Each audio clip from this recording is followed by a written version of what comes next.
Good morning. Welcome to the Unitarian Universalist Church of Las Cruces virtual worship service. My name is Sarah Reyes and I'll be today's moderator. Here's a couple of things that will help make our service run a little better. Number 1, please keep yourself muted and your video off during the service and during the songs. Number 2, the words of the songs and doxologies will be shared on your screen through Zoom. Number 3, we will turn off the congregation chat function throughout the worship service to minimize distractions. However, we will have the chat function available during a few segments for you to interact with if needed. Number 4, you may also widen your own screen when in the split video option. This will make it easier to view service associates' lyrics on screen as well as videos within the service. Finally, for best audio service, we recommend using headphones if you're alone or a Bluetooth speaker if you're in groups. Please enjoy today's service. Morning. I'm Maggie Locatelli and I'll be your song leader for today. Please join with me in the gathering song, Oh Freedom. And I hope that even though we're on Zoom, you sing so that I can hear you from where I am. Oh, freedom. Oh, freedom. Oh, freedom over me. And before I'd be a slave, I'd be buried in my grave and go home to my God and be free. No more moaning, no more moaning, no more moaning over me. And before I'd be a slave, I'd be buried in my grave and go home to my God and be free. They'll be singing, oh, they'll be singing, they'll be singing over me. And before I'd be a slave, I'd be buried in my grave and go home to my God and be free.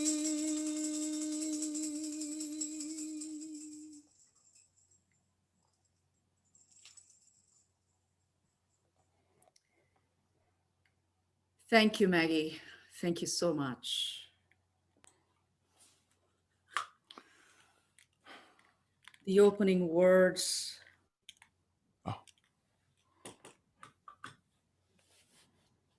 To live content with small means, to seek elegance rather than luxury, and refinement rather than fashion. To be worthy, not respectable, and wealthy, not rich. To study hard, think quietly, talk gently, act frankly. To listen to stars and birds, to babes and sages with open heart. To hear, to bear all cheerfully, do all bravely, await occasions, hurry never. To let the spiritual unbidden and unconscious grow up through the common. This is to be my symphony. The words of William Henry Channing.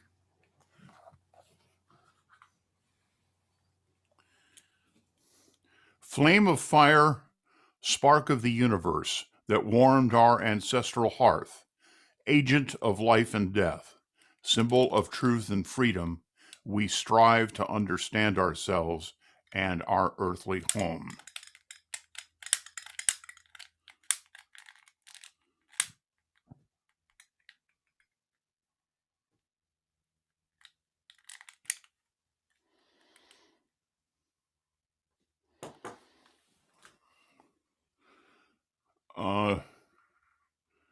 Please join in saying our church's affirmation of covenant.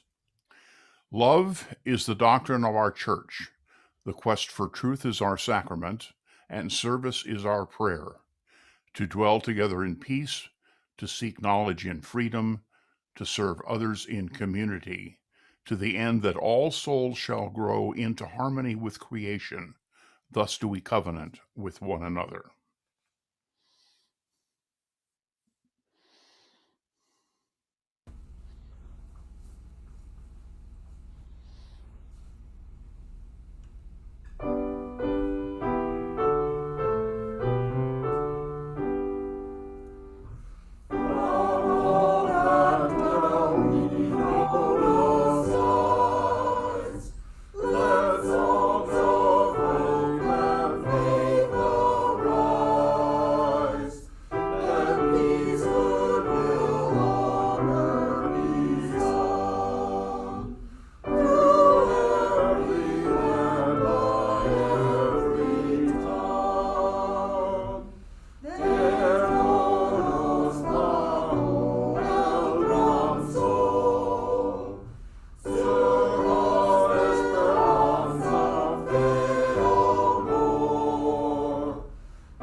Good morning, and welcome to the continuing virtual worship service for the Unitarian Universalist Church of Las Cruces.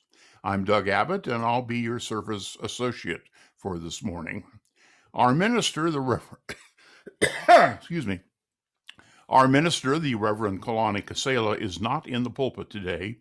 He will return on July 4th. Reverend Pratima Dharm is leading worship this morning. We're delighted to be with you. Unitarian Universalism has no creed or dogma. We are a covenant-based church, meaning that we agree to live in relationship with each other according to the Unitarian Universalist principles and our congregation's covenant of right relations. We embrace diversity in all its forms. Everyone is welcome. You can learn more about our church and check the events calendar at our website, uuclc.org. In order to help continue to contain the spread of the coronavirus, all meetings and services of the church are currently being held using Zoom software. If you have any questions about how to use Zoom, you may contact Sarah Reyes, the church's technical support staff member. If you are visiting us today, we'd like to meet you. Please introduce yourself by turning on your mic and camera, share your name, and tell us where you are.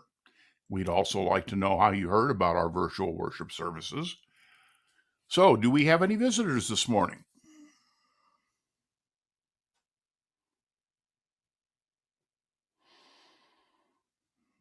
Now, if you are a shy visitor but are curious about our church, please leave your email in the chat box and you'll be contacted by someone from the membership committee. Directly following this service, there will be a 15-minute opportunity to fellowship with one another. Just stay linked into this site after the service ends, and you will be placed in a breakout room. Please be aware that religious education begins at 11:30 and is held using their own Zoom link.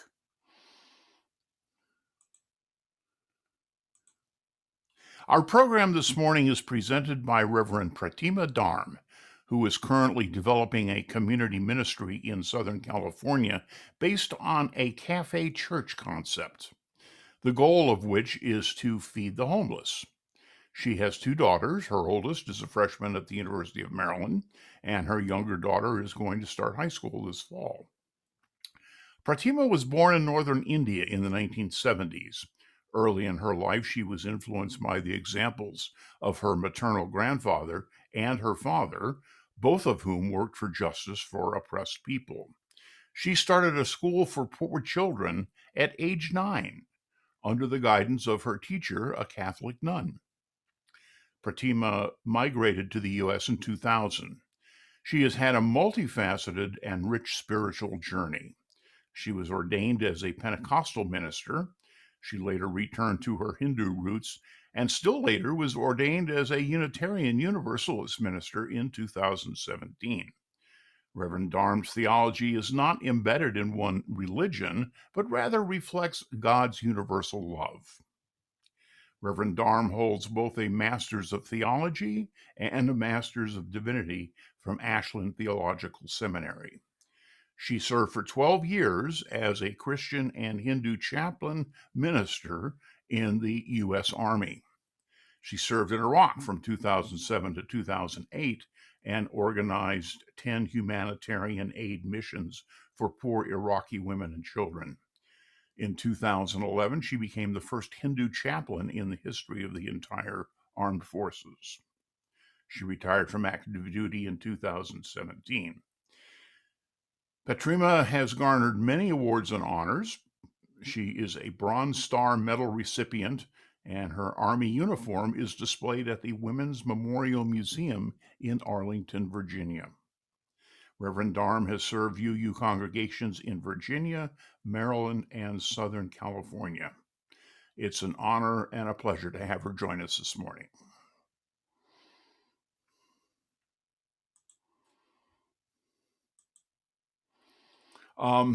Today, there are two announcements.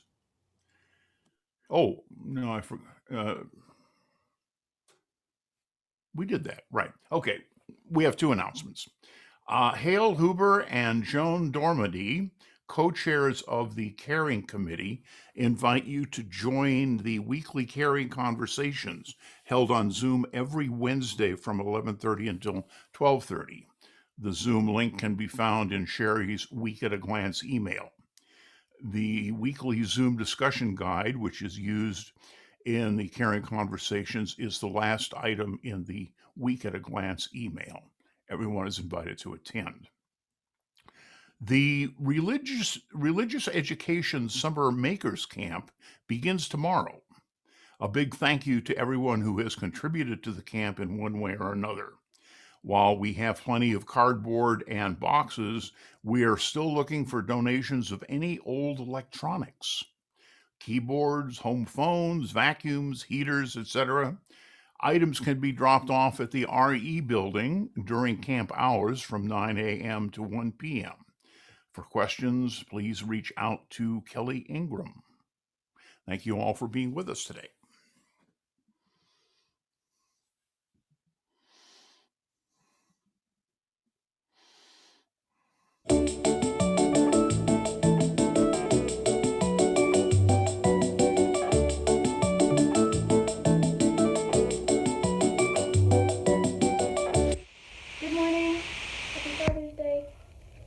Did you know seahorse dads have a pouch where the mother lays eggs and the dad carries the eggs until they hatch?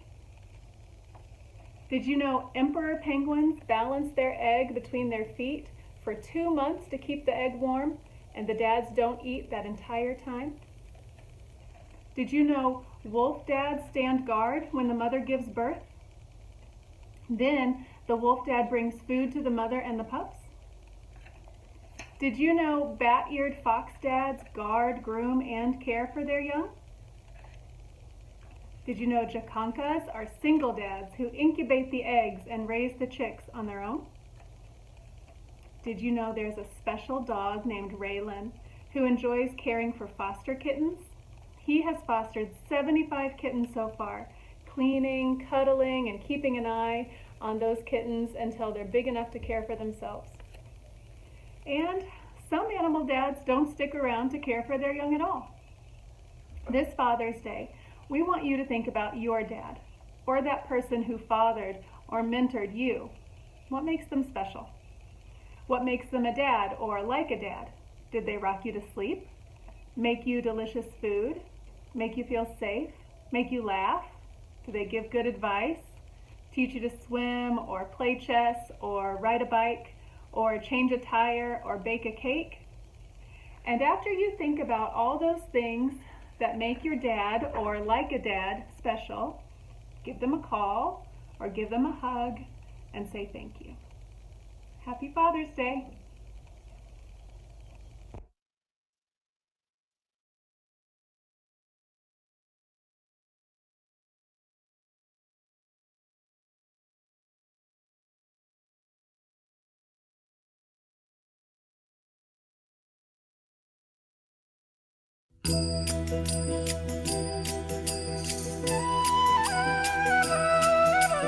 Raghupati Raghav राजा राम, पतित पावन सीताराम। रघुपति राघव राजा राम, पतित पावन सीताराम।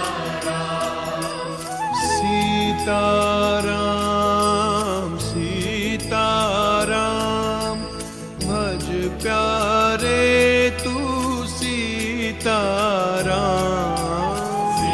सीताराम सीताराम, भज प्यारे तू सीताराम। ईश्वर अल्लाह तेरे नाम, सबको सन्मति दे भगवान।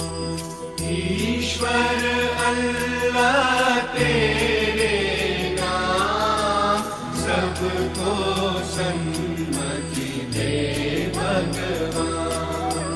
रघुपति राघव राजा राम, पतित पावन सीताराम। रघुपति राघव राजा राम, पतित पावन सीताराम। सीताराम सीताराम, भज प्यारे तू सीताराम।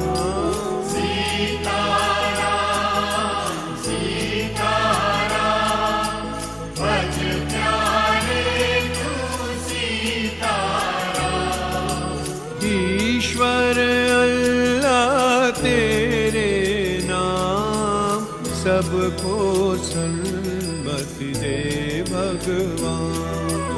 ईश्वर अल्लाह तेरे नाम, सबको सन्मति दे भगवान। रघुपति राघव राजा राम, पतित पावन सीताराम। रघुपति राघव राजा राम, पतित पावन सीताराम। सीताराम सीताराम, भज प्यारे तू सीताराम।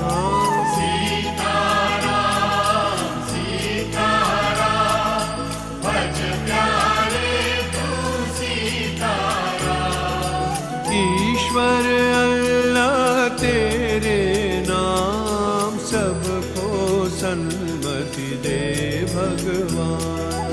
ईश्वर अल्लाह तेरे नाम, सबको सन्मति दे भगवान।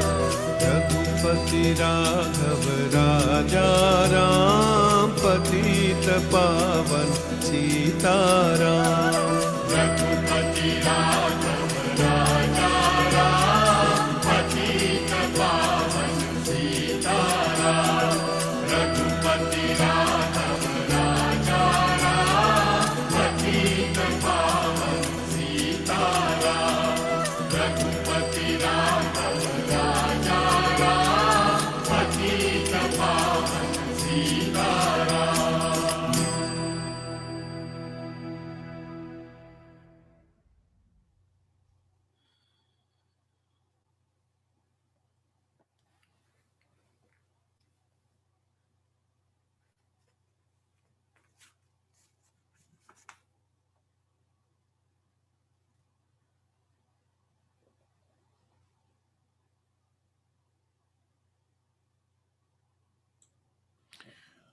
One of the ways we support one another in community is through the sharing of joys and sorrows. Especially in this extended time of social distancing, it is crucial we make attempts to stay connected with one another. Our church's website has a link which allows you to confidentially submit a joy or sorrow or milestone to Reverend Casela. You can specify if you would like your submission shared with the caring team and or the congregation, or if you prefer to remain confidential with the minister. We had no joys or sorrows shared with us this week. Nonetheless, as human beings sharing space on this planet, at this hour, we all hold hopes and dreams, wounds and worries in our hearts. Remembering this, let us treat one another with patience and love.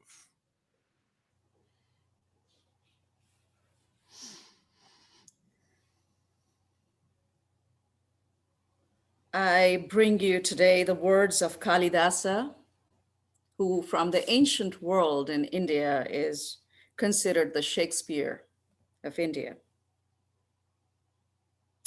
And it's found in our great hymnals 419. Look to this day, for it is life, the very life of life.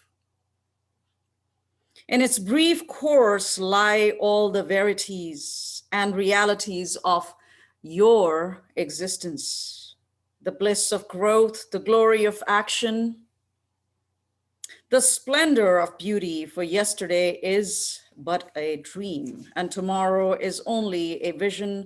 But today, well lived, makes every yesterday a dream of happiness, and every tomorrow a vision of hope. Look well, therefore, to this day.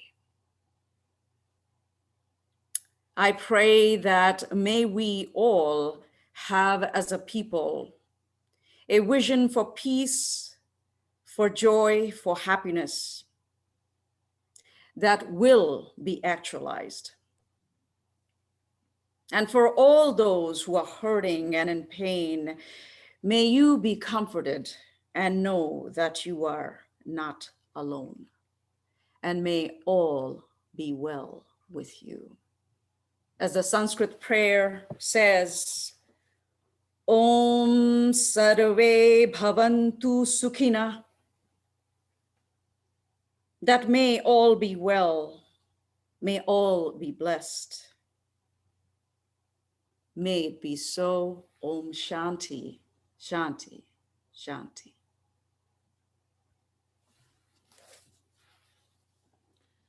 For this morning's anthem, please join me in singing When I Am Frightened. And I would like to dedicate this to anyone who is a father, or as the Time for All Ages, the Thomases reminded us, a like father, because there are plenty of people who mentor, who are uncles, who proceed in the world and take care and nurture. And so this is for all of you. Please join me. When I am frightened, will you reassure me? When I'm uncertain, will you hold my hand? Will you be strong for me? Sing to me quietly. Will you share some of your stories with me? If you will show me compassion, then I may learn to care as you do. Then I may learn to care. When I am angry, will you still embrace me? When I am thoughtless, will you understand? Will you believe in me stand by me willingly? Will you share some of your questions with me? If you will show me acceptance, then I may learn to give as you do. Then I may learn to give. When I am troubled, will you listen to me? When I am lonely, will you be my friend? Will you be there for me? Comfort me tenderly. Will you share some of your feelings with me? If you will show me commitment, then I may learn to love as you do. Then I may learn to love.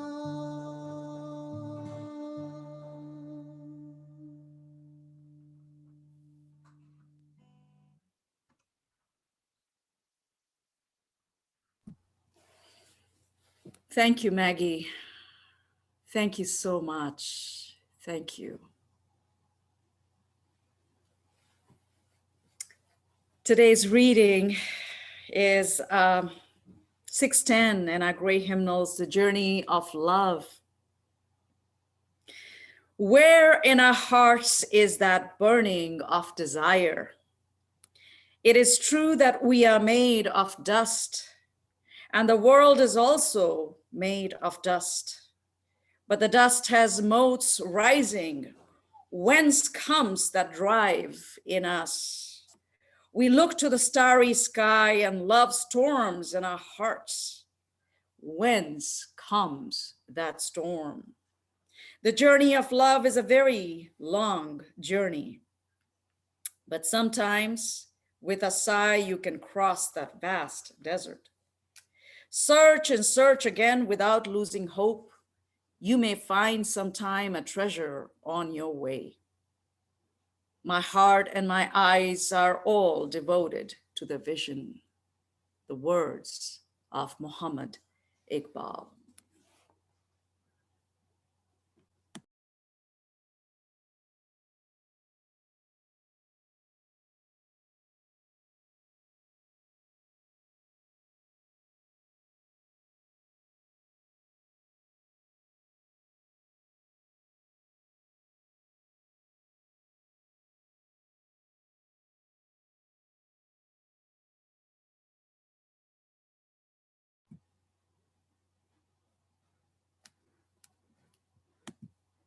I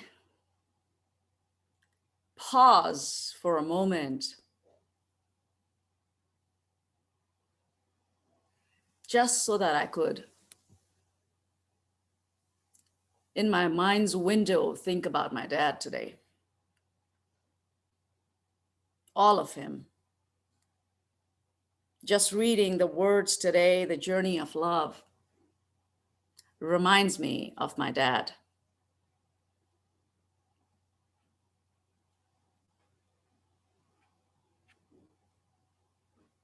His name was, now that dad's passed away, and he passed away in November of last year, November 12th, during a very difficult time during COVID. And we are just as a family getting ready to put a memorial service together.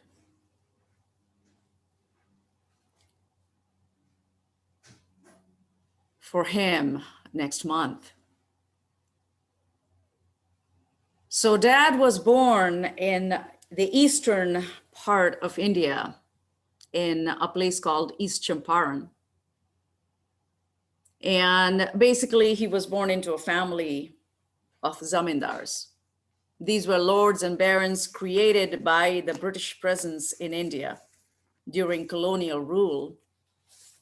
And he's born in the 1930s.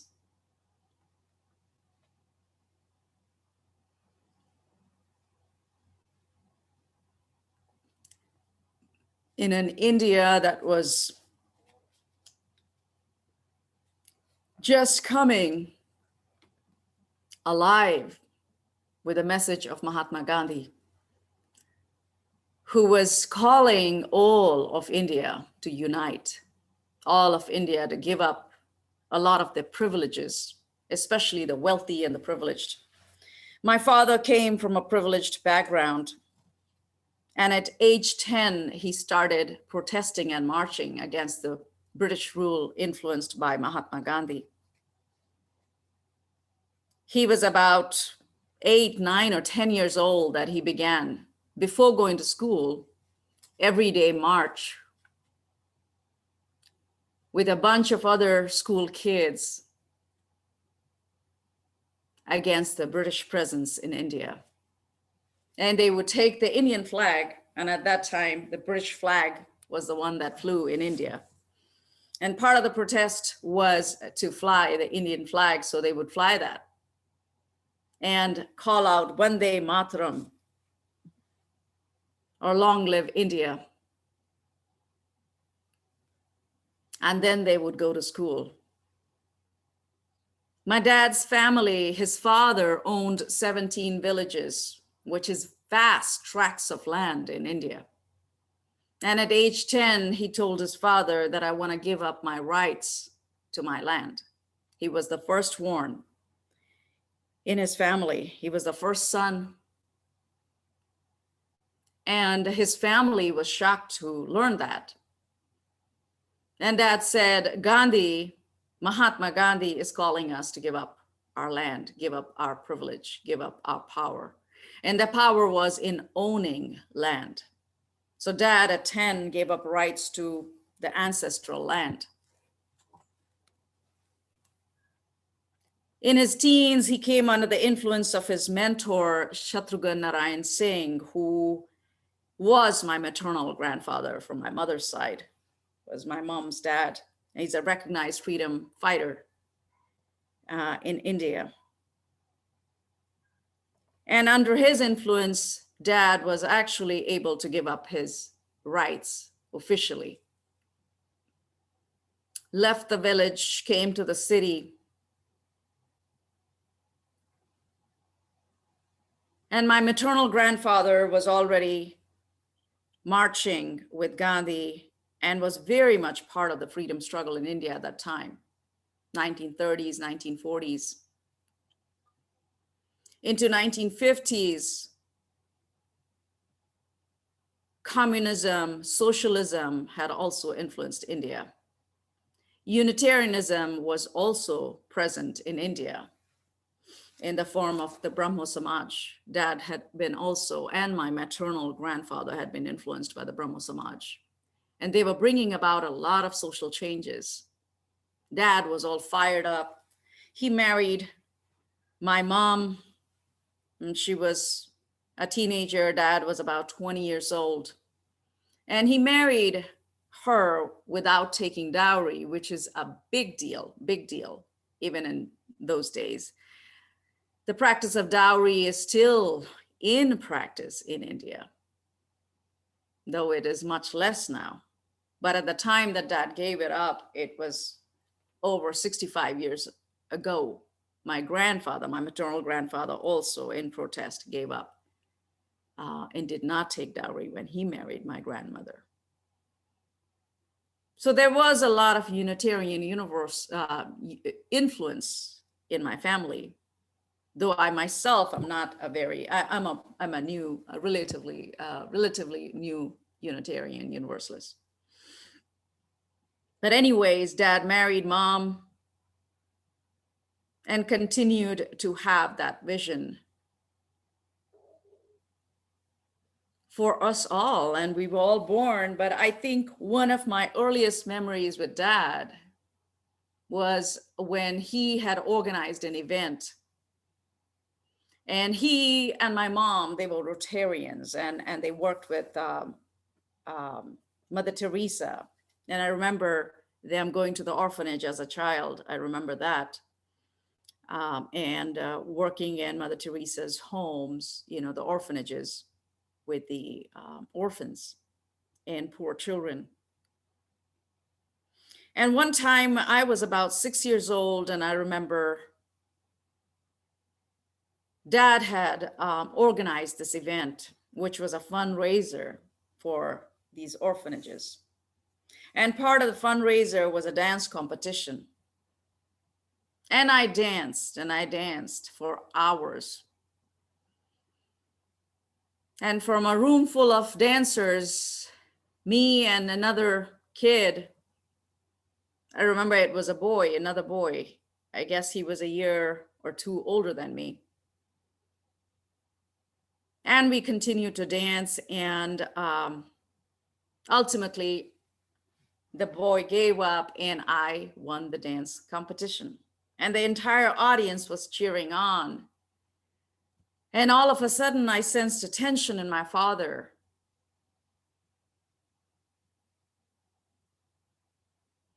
And he spoke to other organizers and he said, my daughter cannot be given the first prize.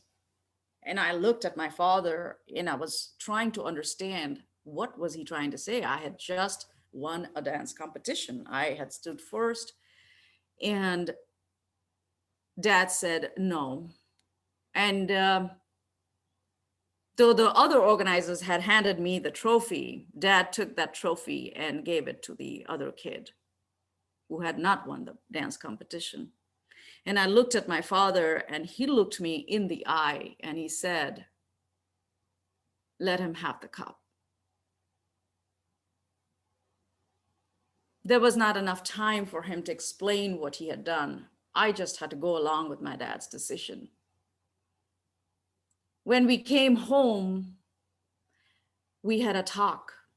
I was obviously sad, disappointed, but I respected my father, loved him enough to know perhaps I don't understand it in the moment, but I'm sure I'll understand later. Dad had a very good reason. And I was 6 years old, and Dad tried to tell me that it was not fair that I be given the cup, lest people think that because he was the organizer of the event, that there was any kind of favoritism towards me. I said, oh. I still was disappointed, but I respected Dad for showing me how to value principles, how to value a higher idea, a principle. And that things and awards are not as important as the values we hold. And that we have to always live the just way, be always fair. When there is an advantage, how we need to give that up so that greater justice can be done, can be served. There was another time that I remember in India, there was flooding every summer, perhaps, every summer. And one summer, when it had rained a lot, there was, the rivers had flooded to the point that it overflowed into the cities. And so almost all of the city got submerged in about 20, 24 feet of water. People were, stranded on the rooftops without food and water. Even cows and cattle and chicken and dogs, everybody was on the rooftop. And Dad, having grown up in the village and having swum since he was a child in the Ganges River, he swam with just a staff and a rod in his hand. I remember that stick. And he swam across several cities distributing food and the bare necessities, enough for people to survive for the next couple of weeks until the water came down. And until official help came to the people. And that's what Dad did on his own, swam and swam and swam for days, going from house to house, cheering people up. He was also all about humor and laughter, and always finding something funny, even when life was difficult during a flood. I remember he came home once the water had subsided, and that staff and the rod, and it reminds me of the psalm that says that your staff and rod comfort me. That remained in our family home for ages, I would say for years. And it reminded us of how Dad had taken that one staff. It was actually a wooden stick, right? He had taken that and swum across helping people. I saw my parents do humanitarian aid throughout the time that I was growing up. It became my early education at home, watching my parents, the importance and significance of doing community work, which has come to reflect in my own life deeply, whether it was my military career or when I started the school, as Doug said. I was 9 years old for the poor children, and that school still exists in my hometown.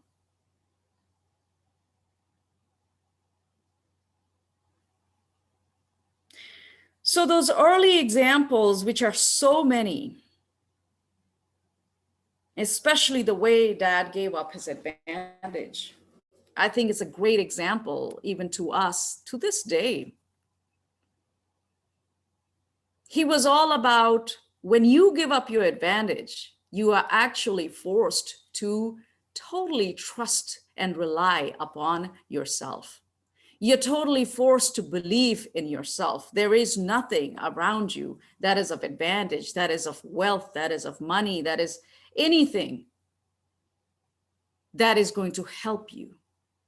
And then when there is nothing and you have to start from ground zero, you really, really have to believe in yourself. So this morning, I remind you that there is a beauty to life. Or as I read The Journey of Love, the words of Muhammad Iqbal, that my dad's life reminds me of, and along with him, my mom, who passed away 7 years ago. I think they were both in sync with the common vision that they had of how to be in community. And believe me, there were not many people who believed like my father. He was alone. Oftentimes, he was even alone within his family, within the communities that my parents lived in. My dad was alone. Of course, he was an atheist, but I think he found religion, especially the ritualistic part of religion, where things were made up to him, according to him.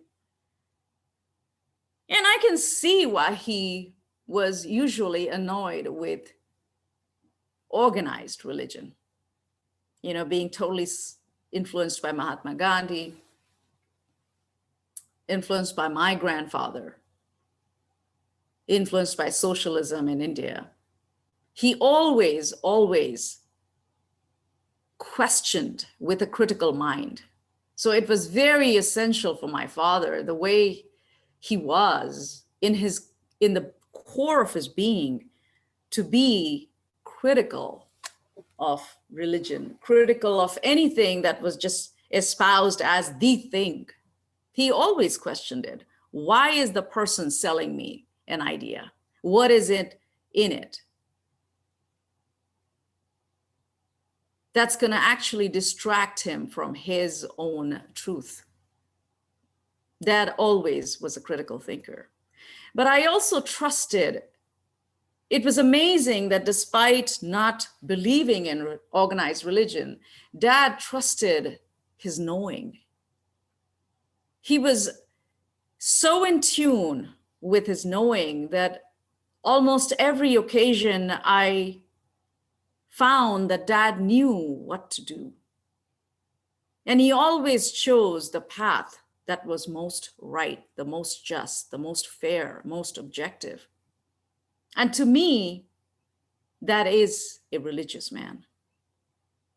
Though he was an atheist most of his life, towards the end of his life, I would say, again, these are labels, and I don't want to label him because he did not like labels.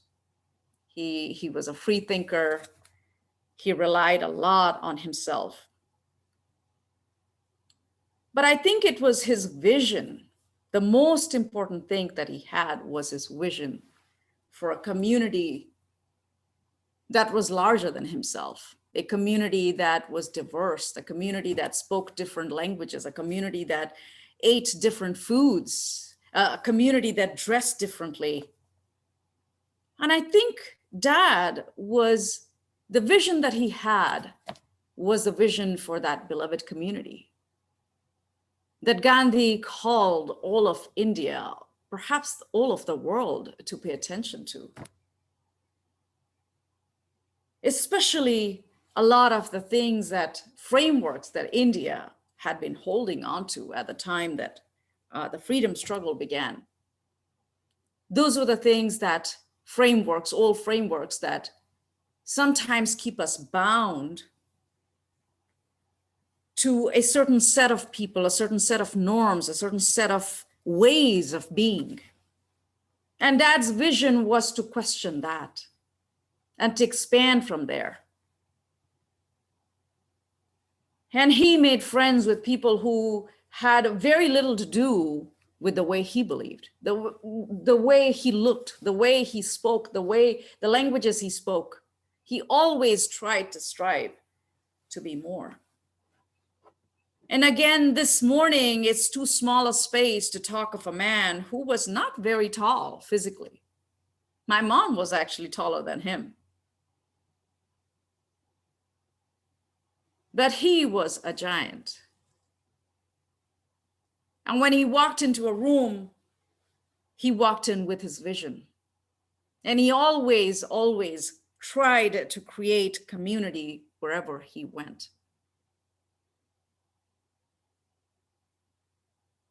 I remember the time that it was COVID and Dad was in the hospital. He had had a heart attack and they were trying to save his life. And before the heart attack, he had gone into the hospital. There was not a single nurse or doctor or person present in the hospital that had not been touched by him on the ward that he was on. He was in the hospital bed. He was making everybody laugh. And he had created a community right where he was. And so when we as a family were called in to meet with Dad and meet with, of course, the doctors and the nurses who had been taking care of him, trying to save his life. And they wanted us to make a decision. They talked more of how and what a unique man. Who is this person? He actually made us feel so special. Your dad. And they kept talking about Dad. And we three sisters knew what had happened. The magic of Dad had touched them all. Even despite COVID, he had been able to create that world community and live out his vision. On his deathbed, I did his last rites because that's all we could do. And then when everybody had left the room, I ran back. And at that time, I did not remain Reverend Dharm. I became his last child, his little girl. And I went up to him and I said, Dad, thank you for being a good father. And just as he would praise me and raised all of us and all of my siblings with praise and with that vision for the world community, and to always be just and fair, I wanted to pay homage to him by saying he had been a just dad. He had been the most loving dad. He had been the most wonderful dad. So this morning, I share this blessing with all of you because the man, my dad, Chandeshwar Narayan Singh, who blessed my life, blessed the lives of my siblings, and the lives of so many communities and people that he and my mom touched.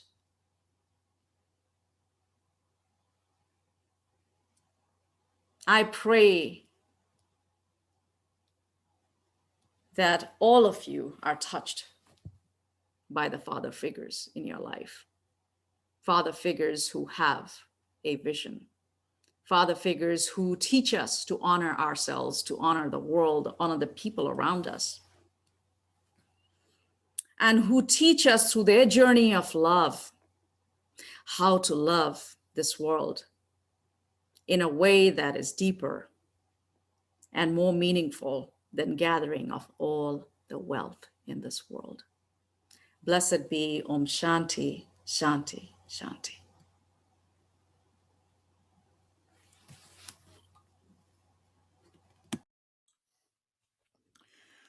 We continue to practice social distancing in order to preserve the gains made to deter the spread of the COVID-19 virus.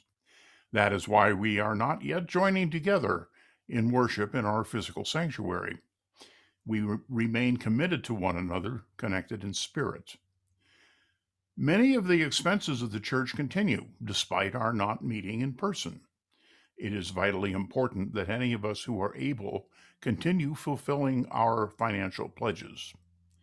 Please refer to the electronic order of service or refer to the member section of the church website to see how you can continue doing so. All through the pandemic, the church has continued to support its support of organizations identified by the Social Justice Committee as recipients of our Change for Change program. Now, of course, we can't collect your actual change, so please make your donations by check or through the church's website. This quarter's donation goes to My Friend's Place, an emergency youth shelter sponsored by Families and Youth Incorporated. The shelter helps address the safety and care needs of runaway, homeless, system-involved, and otherwise at-risk youth ages 12 to 17 in a structured, nurturing, and safe environment.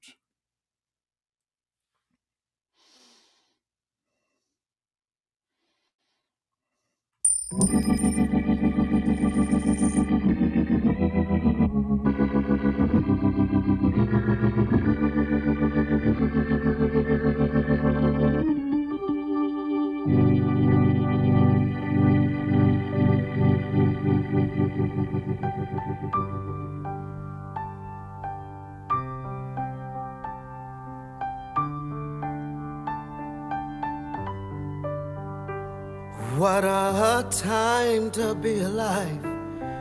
What a time to be alive. The revolution has come. What a time to be alive. What a time to be alive. When we stand up, we already won. What a time to be alive. What a time to be alive. The revolution has come. What a time to be alive. When we stand up, we've already won. People all over the world are standing up, saying we ain't gonna take it no more. Speak truth to power, a change gon' come. This we know for sure. What a time to be alive. What a time to be alive. The revolution has come.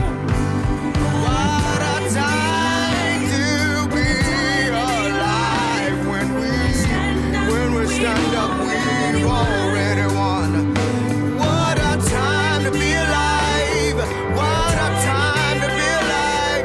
The revolution, it has come.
Doug, you're muted.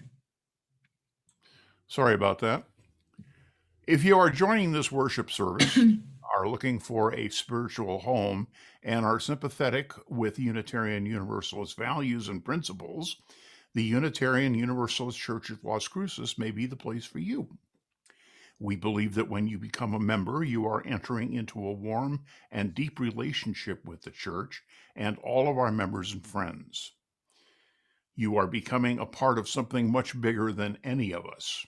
You are becoming a part of a movement to change our community and our world. The way you join this church is to sign the virtual membership book through the link in the electronic order of service. Or you can call the church, leave a message, and someone from the membership committee will contact you.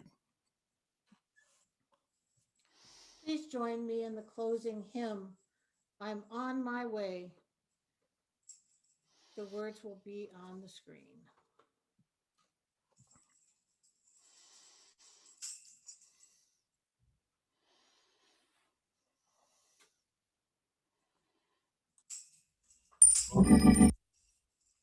I'm on my way to the freedom land. I'm on my way to the freedom land. I'm on my way to the freedom land. I'm on my way. Great God, I'm on my way. I'm gonna change keys. I asked my sister, come and go with me. I asked my sister, come and go with me. I asked my sister, come and go with me. I'm on my way. Great God, I'm on my way. I asked my brother, come and go with me. I asked my brother, come and go with me. I asked my brother, come and go with me. I'm on my way. Great God, I'm on my way. And if they say no, I'll go anyhow. If they say no, I'll go anyhow. If they say no, I'll go anyhow. I'm on my way.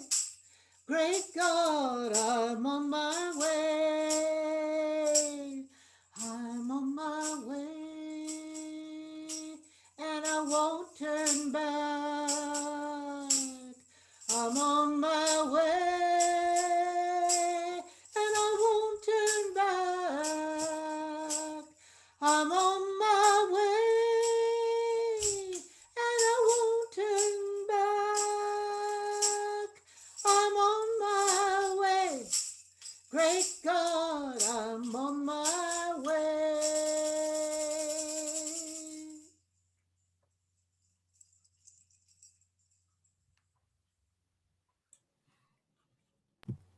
Please join me in saying the words to extinguish the flame. We extinguish this flame, but not the light of truth, the warmth of community, or the fire of commitment. These we carry in our hearts until we are together again.